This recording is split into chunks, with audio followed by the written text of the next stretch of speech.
Well, hello. It's nice to see you.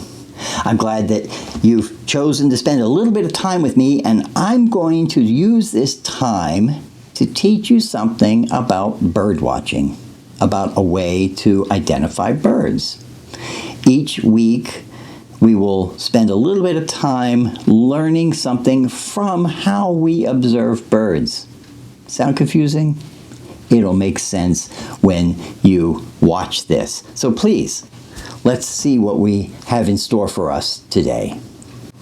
Today's lesson from bird watching has to do with feral species. Do you know that word, feral? It means something that was tame but went wild and then lives in the wild.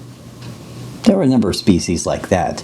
Among the birds, one of them is the pigeon. We have pigeons all around us that had some historical place here. They must have lived in this area. But the ones that we see in our cities are ones that once were kept in captivity. People used to keep pigeons. Lots of people did that, and very few do that today. And there are naturally occurring cousins of the pigeons. Perhaps you have mourning doves in your neighborhood.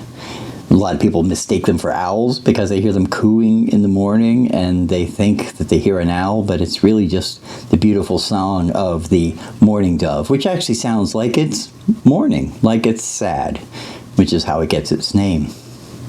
And these pigeons we call rock pigeons because we think that they lived on rocks, and they still do, sort of, except those rocks are usually the edges of our stone buildings, or underneath our bridges is a real popular place to find the nest of pigeons.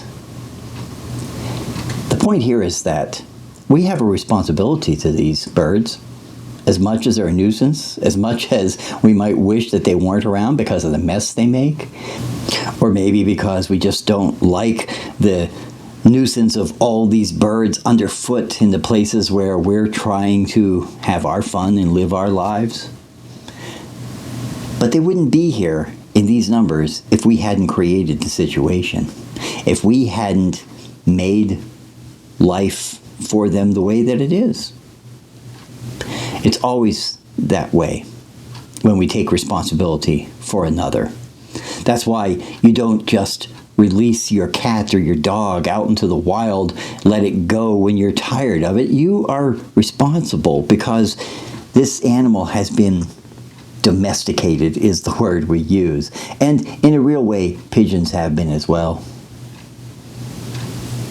Likewise, we're not very good with the wild ones, are we? Because there used to be another form of pigeon called the passenger pigeon. In fact, the flocks of passenger pigeons were so vast, so great, so many of them, that when they would move as a flock, they would actually darken the sky like a cloud going over. And now there are no more, not even one.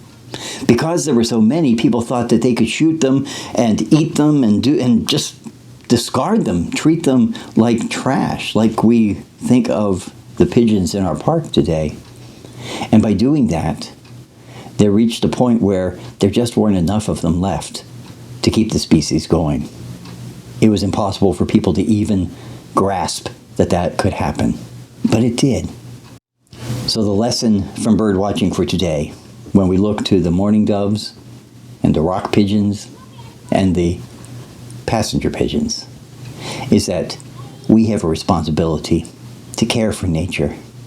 That if we want to continue to enjoy the beauty of the birds around us, we have to do something. We have to do a lot of somethings to care for them. And in the long run, that's also how we care for us. So now, the lesson is yours. What did you learn? What does it mean to you from what you gathered in our time together? It's going to be different for each and every one of us. That's what learning is like. And I hope that in all of this, you will see that God has created a beautiful, wonderful, spectacular world with all these differences in part, so that you will know that you have a place in it, and all of it can make you feel better. It can make you feel wonderful that the world is so beautiful. So I hope that whatever you learned in this time will be something you can apply, you can practice in your life this week, every week. And maybe you will have something to share that you learned, and I would love to hear it. And others would love to hear it. So as you go from this time, go out and explore. See the world. Find what God has in store for you. And tell others about it. Until next time, bye.